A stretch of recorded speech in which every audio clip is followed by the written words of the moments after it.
Olá pessoal do sexto ano, tudo bem com vocês? Vamos lá para o nosso podcast de hoje, tá pessoal? Como vocês viram aí, nós finalizamos na página 115, vamos finalizar agora na página 115, pegue seu livro aí e vamos para as atividades. Pessoal, na página 114 temos o exercício sistematizar, tá? Só pegar meu óculos, que eu não tô nem acreditando, tô brincando. Será que tá mostrando a parte aqui para vocês? Pronto, vamos lá. Vamos lá. Então, Estado egípcio, tá? O Estado egípcio era teocrático, né? O que é isso? Então, pessoal, vocês têm que entender que o que é o Estado egípcio, ele era teocrático. Será que, no caso, o representante, que era o faraó, ele era, no caso, como se fosse uma... como eu posso falar para vocês? Ele era um representante divino na Terra? Será que, através desse pensamento, né, religioso, a vida econômica, política, cultural, artística, a arquitetura também era influenciada? Então, posso dizer que sim. Então, se sua resposta está dessa forma, está correto, tá? 2. A religião desempenhava um importante papel na sociedade egípcia na antiguidade.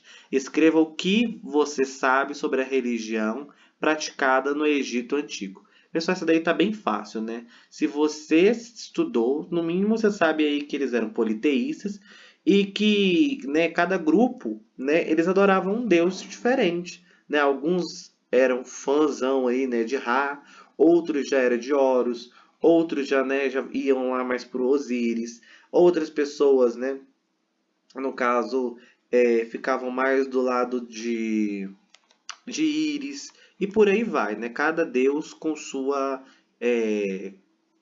digamos assim, com seu poder e cada pessoa exercendo a sua fé de uma maneira diferente, tá?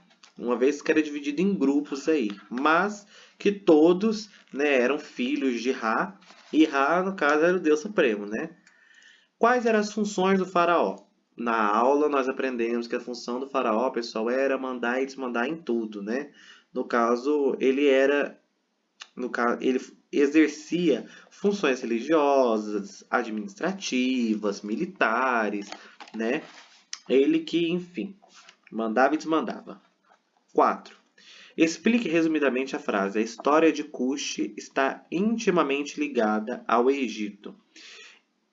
Então, vocês têm que entender que Cush, pessoal, ele se desenvolveu nas margens do rio Nilo, né? E com o tempo, né, devido ao crescimento, né, econômico, ele foi dominado pelos egípcios durante um tempo considerável, tá? Porém, ele sofreu aí influências, né, tanto diretas e indiretas. Depois ele tentou voltar de novo né, para voltar para a sua origem, né, no caso a sua essência, mas ficou muitas influências egípcias aí, tá? No caso dos egípcios. 5. O rei Kush foi uma sociedade, o reino Kush foi uma sociedade matriarcal com auxílio do professor estabelece a diferença entre matriarcado e patriarcado. Bom, nós temos que entender que madre vem de mãe e padre vem de pai. Então, né, nessa sociedade matriarcal, a mulher ela exercia, né, digamos assim, uma responsabilidade muito grande de acontecimentos. Ela que tomava a frente. Entendeu? Já na sociedade patriarcal, o homem que, enfim, está à frente, né? Ele impõe sobre a sociedade, tá? Então, já que no reino Kush, né, foi uma sociedade Kushi foi uma sociedade matriarcal, no caso a mulher, ela tinha autonomia, uma voz muito forte, tanto no âmbito político quanto no âmbito social, tá? 6. No reino Kush, assim como no Egito, o papel da mulher era muito importante. Nós falamos sobre isso na aula. Qual era a função da mulher na sociedade cushita? Qual era o título que ela recebia ao se tornar rainha? Então ela tinha a função de ser mãe, né? Além de fazer peças de artesanato, cerâmica, joias, enfim. E quando uma mulher se tornava rainha, ela recebia o título de perdão, gente, deu uma trava na língua aqui. Candace, tá? Candace. Era esse o título dela.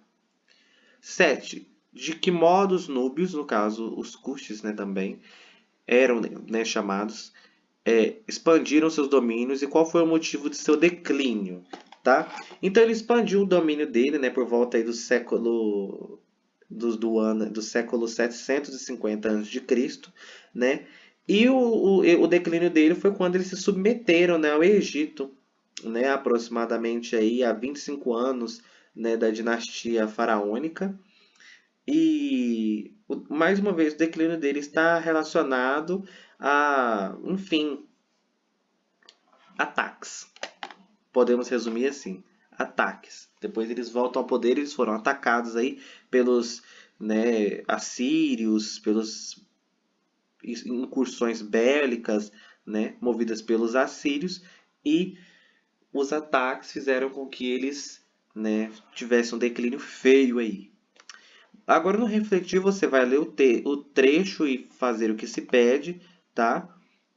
A. Explique o que é uma urna de madeira citada no texto. Interpretação de texto. Você vai ter que ler o texto e explicar o que era uma urna de madeira. Uma vez que é algo muito importante, tá? Para deixar aí para vocês. Só uma dica. B. Explica a finalidade de mumificar os mortos para os egípcios. O processo de mumificação, pessoal, é porque eles acreditavam que a alma era imortal e que em algum momento, né, da vida póstuma eles iriam precisar, né, caso eles preservassem o corpo, né, tal, eles acreditavam nessa questão aí, né, da vida, no caso da imortalidade da alma. Então, hora ou outra, de repente, alguém pode voltar à vida ou algo do tipo, tá? Crenças deles. Elaborar hipóteses para explicar por que havia diferenças na forma de embalsamar os ricos e os pobres. Não precisa nem de falar o porquê, né? Porque os ricos tinham muitas coisas, gente, e os pobres não tinham nada. Né? Então vamos falar isso, bem evidente. Uma vez que o pós-vida deles lá, eles acreditavam por uma certa. Acreditou-se durante uma certa parte que o pós-vida, no caso, quando eles morriam, né, os tesouros, enfim, tudo que eles tinham obtido em vida, iria ajudá-los de alguma forma. 2. Observe a imagem abaixo, depois faça o que se pede. Descreva o que você observa na imagem. Você vai ver, vai descrever o que você vê com detalhes, tá? O que você imagina, o que é, o que deixou de ser, né? Enfim. E leia a legenda depois para você ter um norte, né? E B. Responda. Há alguma diferença entre as vestimentas dos personagens? Questões visuais. Quais são elas? 3. Terceira e última questão. No caso do refletir. A fotografia a seguir mostra algumas pirâmides de Meroe. Indique que influências da cultura egípcia é possível encontrar nessas construções. Então, pessoal, você tem que entender aí que as pirâmides, né, eram templos que indicavam, evidentemente, né, influência de arquitetura egípcia, né? Uma vez que as pirâmides eram, digamos assim, os túmulos, né, visto como túmulos, né, dos faraós. Então, se aqui tem, automaticamente na arquitetura há uma certa influência egípcia, ok? Bom, pessoal, nós vamos até aqui. O desafio não iremos fazer, como eu já falei para vocês. Um abraço e até a próxima aula. Qualquer dúvida, vocês têm o nosso WhatsApp, podem entrar em contato conosco, beleza? Um abraço e tchau, tchau.